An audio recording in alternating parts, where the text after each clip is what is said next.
प्रिय छात्रों, जय जवाहर। आज के इस वीडियो में प्रोजेक्ट कार्य त्रैमासिक आकलन 2025 का देखिए कक्षा 8वीं के लिए आपका जो हर विषय का यहाँ पे 20 अंकों का प्रोजेक्ट कार्य होता है उसका हम आंसर देखेंगे। जैसा कि आप जानते हैं त्रैमासिक आकलन के बाद आपको यहाँ पे हर विषय में 2 प्रोजेक्ट कार्य के आपके क्वेश्चन यहाँ पे करने होते हैं। तो जैसा कि जानते हैं आपका 20 अंक का होता है, इसमें आपके देखिए 3 क्वेश्चन यहाँ पे दिए गए हैं। ठीक है, 3 आपके प्रोजेक्ट कार्य के क्वेश्चन है, इसमें से आपको 2 करने हैं जो आपके 10-10 अंक के होते हैं।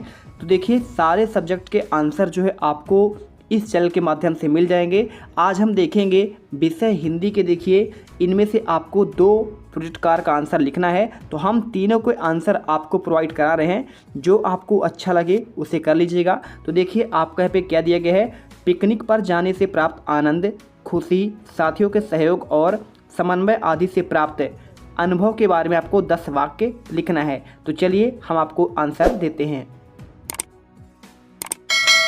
सबसे पहले आपको क्या लिखना है, इसमें यहाँ पर उत्तर में पहला पॉइंट आप लिख दीजिएगा, पिकनिक पर जाने से हमें बहुत आनंद और नई ताजगी मिलती है। दूसरा आपको जो पॉइंट इसमें लिखना है, क्योंकि आपको 10 पॉइंट लिखने हैं, इसमें दूसरा यह हमें पढ़ाई के साथ साथ मनोरंजन का भी अवसर प्रदान करता है। क्योंकि जब भी आप देखिए कहीं पर पिकनिक पे जाते हैं तो आपको मनोरंजन तो करता ही करता है, साथ में आपको देखिए एक अनुशासन की भावना भी मिलती है और साथ में आपको आनंद तो आता है ना। तीसरा पॉइंट लिखा है, पिकनिक में मित्रों और शिक्षकों के साथ समय समय पर आपसी संबंध मजबूत होते हैं। देखिए समझिएगा बात को, यहाँ पर क्या होते हैं, जब सभी बच्चे एक साथ होते हैं और शिक्षक एक साथ होते हैं, यहाँ पर किसी जगह घूमते हैं तो उनके आपस में संबंध मजबूत होते हैं। ठीक है, उन्हें एक खुला माहौल मिलता है। तो समझ गए ना बच्चों। तो चलिए चौथा देखते हैं, हम मिलकर खेलकूद और गीत संगीत का आनंद लेते हैं। बिल्कुल, आप जब भी पिकनिक में जाते हैं तो वहाँ क्या होता है, खेल कूद भी होता है, खाना पीना भी होता है, घूमना फिरना होता है, गीत संगीत होता है ना।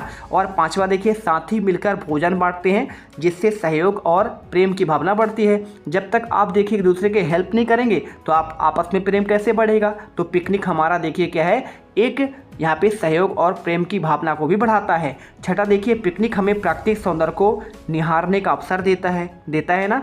और इसके बाद देखो आपका 7वां पॉइंट क्या दिया गया है, सभी मित्र मिलकर सफाई का ध्यान रखते हैं और अनुशासन का पालन करते हैं। तो बिल्कुल आप जब कहीं पर जाएंगे तो साफ सफाई तो आपके पहले प्रायोरिटी है ना। और पिकनिक हमें मिलजुल कर कार्य करने की शिक्षा देती है। तो आपका ये भी हो गया। देखिए 9वां पॉइंट क्या लिखा है, यह हमारे जीवन का यादगार क्षण होता है। आप जब भी कहीं पिकनिक में जाते हैं तो हमेशा के लिए आपको यादों में बस जाता है कि हम इस साल यहाँ गए थे, इतने सारे टीचर थे, इतने सारे हमारे दोस्त थे, हमारे यहाँ पे शिक्षक और हमारे साथी थे। ठीक है, पिकनिक जाने से हमें जीवन में सहयोग, मित्रता और सामंजस्य का महत्व समझ आता है। तो इस प्रकार देखिए आपको पहले का आंसर करना था। अब इसी में देखिए आपका जो दूसरा प्रोजेक्ट क्या दिया गया है, इसमें आप बस ड्राइवर, हलवाई, दर्जी, थाने, देखिए सर्कस का जोकर, आइसक्रीम बेचने वाले और शिक्षक से क्या बनना चाहेंगे, तर्कपूर्ण उत्तर आपको देना है। बहुत सिंपल आंसर है, चलिए आपको प्रोवाइड कर देते हैं। तो देखिए आपको इसमें क्या आंसर करना पड़ेगा, इसमें आपको लिखना है मैं शिक्षक बनना चाहूँगा। ठीक है, पहले तो आपको उत्तर देना है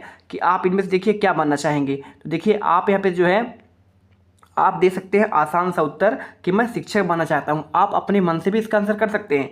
शिक्षक देखिए क्या करता है, तो समाज का मार्गदर्शक होता है। ठीक है, आप क्योंकि देखिए पूरे जितने भी हमारे देश के बड़े बड़े वैज्ञानिक, इंजीनियर है ना, जो भी निकलते हैं, डॉक्टर निकलते हैं, IAS निकलते हैं, है ना, तो ये सभी क्या हैं, उनको शिक्षक मार्गदर्शन करता है, उन्हें पढ़ाता है। ठीक है, तो देखिए समाज का एक मार्गदर्शक होते हैं, वह बच्चों को शिक्षा देकर उनका भविष्य संवारता है। और भविष्य तो संवारता ही है, शिक्षक से देखिए डॉक्टर, इंजीनियर, सैनिक, वैज्ञानिक बनते हैं। और एक अच्छा शिक्षक पूरे समाज को ज्ञानवान और जागरूक बना सकता है। इसके पॉइंट देखिए, शिक्षक का जीवन सादा और उद्देश्य महान होता है। देखिए एक शिक्षक जो है ना हमेशा एक ही स्कूल पर जाता है और उसके बच्चे क्या से क्या नहीं बनते हैं। तो एक उनका सादा जीवन होता है, लेकिन काम उद्देश्य उसका बहुत महान होता है। एक एक से लोग जो है उनके पढ़ाए हुए बनते हैं और समाज की सेवा करते हैं। ठीक है, पूरे देश को यहाँ पे सेवा देते हैं।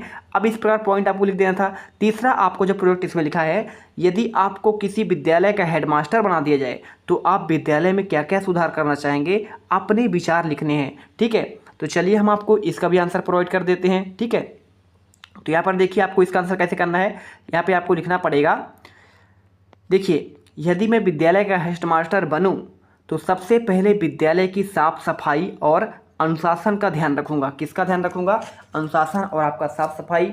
बच्चों को समय पर पढ़ाई और खेल कूद के देखिए अवसर भी आपको दूंगा, ठीक है, क्योंकि बच्चों को पढ़ाई के साथ साथ खेल कूद भी यहाँ पे उनका शारीरिक विकास के लिए महत्वपूर्ण होता है और पढ़ाई से आपका मानसिक विकास बढ़ता है।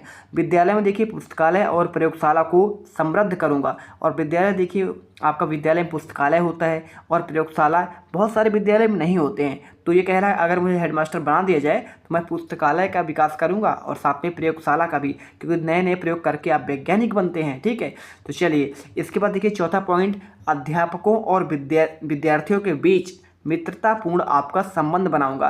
देखिए बहुत सारे यहाँ पे अध्यापक ऐसे होते हैं ना जो जिनसे बच्चे डरते हैं, लेकिन आपको माहौल ऐसा होना चाहिए कि शिक्षक को एक आप दोस्त के प्रति व्यवहार कर पाएँ।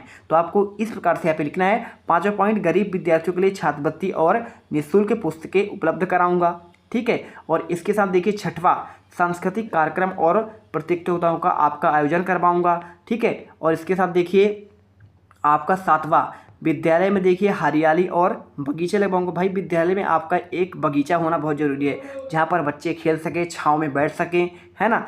और यहाँ पे आठवां पॉइंट, सभी बच्चों को समान अवसर देकर उसमें आत्मविश्वास का भावना जगाऊंगा। देखिए कुछ बच्चे कमज़ोर रहते हैं और कुछ बच्चे अच्छे होते हैं, तो हमें सभी बच्चों को लेकर एक समान भावना रखते हुए सभी को बराबर महत्व देना चाहिए, ठीक है।